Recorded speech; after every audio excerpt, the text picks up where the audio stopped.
જય ગૌ માતા મિત્રો, ચાલો આપણે નંદી મહારાજને જે ખોળ પલાળીને આપવાની વાત કરતા હતા, ખોળ આપણો પલાળેલો છે અને તમને બતાવવાનો પ્રયત્ન કરું, તમને આઈડિયા આવે.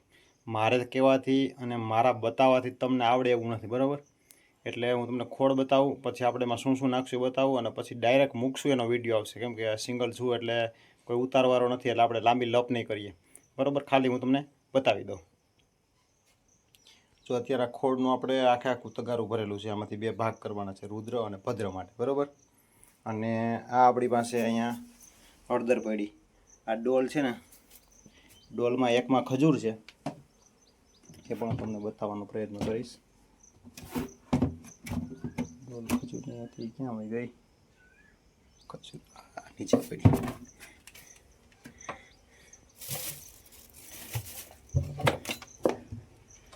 આ ડોલ છે ને, ખજૂર, બરાબર? એટલે એમાં ખજૂર છે. આમાં આપણું પોતાનું જ સિંગ તેલ છે, જે આપણે ઘાણો સ્ટાર્ટ કરીએ, તમે જોઈ શકતા હશો. અને આગળ જે ટૂંકમાં બીજું જે હોય એ આવે, એની અલગ ડોયલું ભરી લીધી હોય. એટલે એ આપણે આપણા કસ્ટમર પાસેનો. અને આ હળદર તમને બતાવતા ભૂલી ગયો.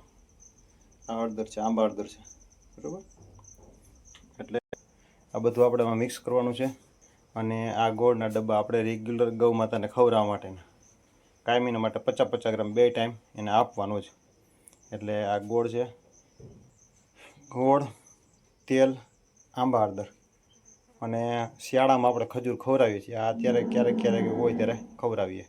જો અત્યારે એને રુદ્રને ખબર પડી ગઈ છે કે આપણું ખાણ થાય છે તૈયાર, એટલે ભાંભરવાનું ચાલુ કર્યું છે, બરાબર? તો ચાલો મિક્સ કરી દો, અને પછી મૂકવું એ પછીનો હું તમને વિડીયો બતાવું. એટલે વિડીયોમાં કન્ટિન્યુ બન્યા રાખજો. અને આમ કંઈ નવું છે નહીં, બરાબર? પણ તેમ છતાં આ જે પ્રેક્ટિકલી આપણે કરીને બતાવ્યું હોય તો કંઈક આઈડિયો આવે. એટલે ખોળમાં આપણે તેલ, ગોળ અને આંબા હળદર આ ત્રણેય વસ્તુ મિક્સ કરી દઈશું. ડોલમાં કોકને એવું દેખાતું હશે કે નિતારાનું તેલ છે, તમે જોઈ શકતા હશો. આપણે ખાઈને એવું જ, બરાબર? એટલે કેમ કે ડોલમાં અંધારાના હિસાબે ઓલું દેખાતું હતું, અને તમે જોઈ શકતા આપણે ખાયું. એટલે સારી વસ્તુ જ ખવડાવવાનો આગ્રહ રાખું છું. તમે આપણા બે નંદી મહારાજની મર્યાદા જુઓ. આને જો આવી ઝીણી દોરી ને વાછેડું તોડી નાખે એવી ઝીણી દોરી છે, બરાબર?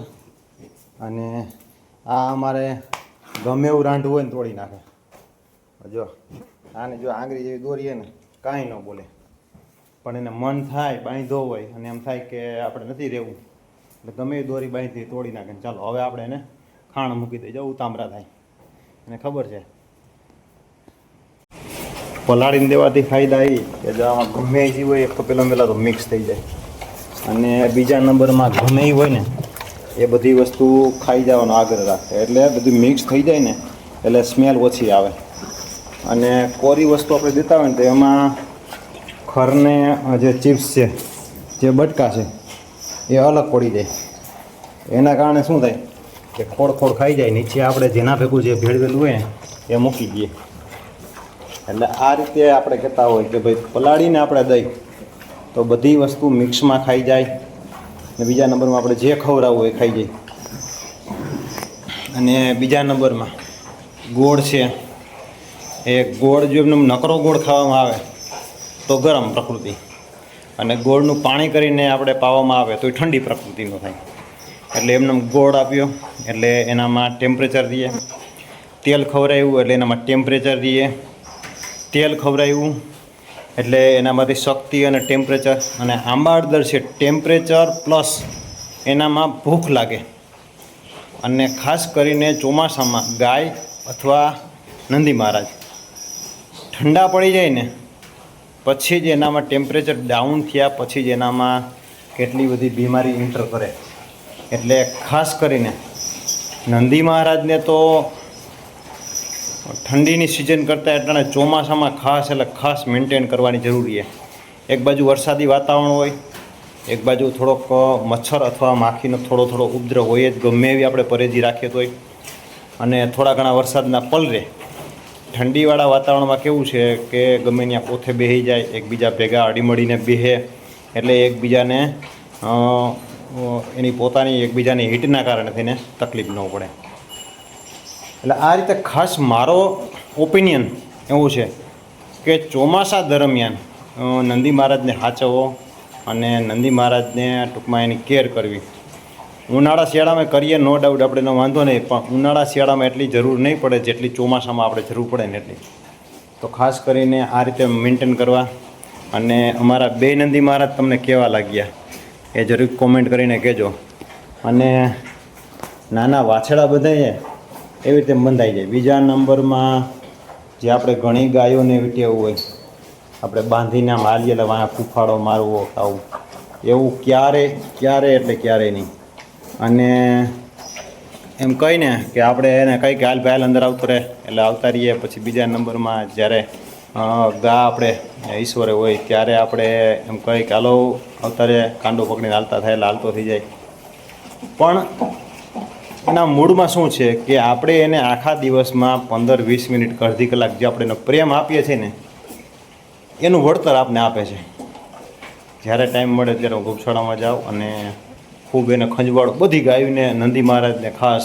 અને હું જાઉં એટલે એકબીજા આડાવરા બાંધે એટલે કે બીજાને ધક્કો મારે કે ખંજવાળે. એ રીતે ઘણા બધા લોકોએ મારી ગૌશાળાની મુલાકાત લીધેલી અને એ લોકો અચંપી જાય કે ભાઈ આપણે ગમે ત્યાં ગૌશાળા જેમ જાય ને તો અમુક જગ્યાએ ગાયો ભાગી જાય ભડકીને. અને મારી ગૌશાળામાં જેવા કોઈ પણ માણસ એન્ટર થાય ને એટલે ગાયો એની પાસે ખંજવાળવા હારુંને ચાટવા હારુંને જાય. એટલે આ રીતે આપણે નંદી મહારાજની કેર કરીએ. અને જો આ અમારો રુદ્ર ખાતે બહુ ઉતામળો જો ચાટી ગયો અને એકદમ હમણાં કમ્પ્લીટ કરી જાય. તો આ રીતે આપણે નંદી મહારાજનું લાલન પાલન કરીએ એટલે અસંખ્ય ગણું વળતર આપને આપે છે. હું મારા ભદ્રનો ઝીંકો ફોટો મૂકીશ, તમે જોઈને એમ થાય. અને અત્યારે આ જો મને અત્યારે ડોકી પહોંચે બરાબર, અને આ ફૂટનો તો હિસાબ કરીએ ને તો મારા લેવલ બરાબર થઈ ગયો છે. એટલે ખૂબ આપણે ગૌ માતાની દયા કહેવાય કે આપણે આંગણે આવું ગૌધન એક પછી એક આપણે મળતું ગયું અને આપણે આંગણે ઉછળતું ગયું. તમે આપણું આવનારી પેઢી તમે જોઈ શકતા હશો, કાન કટ કન્ડિશન આ બધાની. તો આ બધા નંદી મહારાજની કૃપા છે. આપણા વિડીયોને લાઇક કરજો, શેર કરજો. જો તમે ચેનલ ઉપર નવા હોય તો આપણી ચેનલને સબસ્ક્રાઈબ કરવાનું ન ભૂલાય. ગૌ સંવર્ધન અને ગૌ માતા અને નંદી મહારાજ પ્રત્યે કંઈક ને કંઈક જાણવા જેવું અને કંઈક ને કંઈક વિશેષ તમને મળશે. આપણી ચેનલ ઉપર ઘણા બધા વિડીયો મૂકેલા છે અને ઘણા બધા વિડીયો આવશે આના પછી પણ. તો ખાસ કરીને આપણી ચેનલને સબસ્ક્રાઈબ કરવાનું ન ભૂલાય. અને બેએ ખાઈ લીધા છે, નીણ ખાઈ લીધી છે. અને તમે આગળ શોર્ટમાં જોયું જશે, શોર્ટ વિડીયો આપણે મૂક્યો એમાં બરાબર. અને જો આ કમ્પ્લીટ સફાઈ થઈ ગઈ છે બરાબર. તો ચાલો નવા વિડીયો સાથે મળીએ, કંઈક નવી માહિતી સાથે. આપણી ચેનલને સબસ્ક્રાઈબ ન કરી સબસ્ક્રાઈબ કરી લેજો.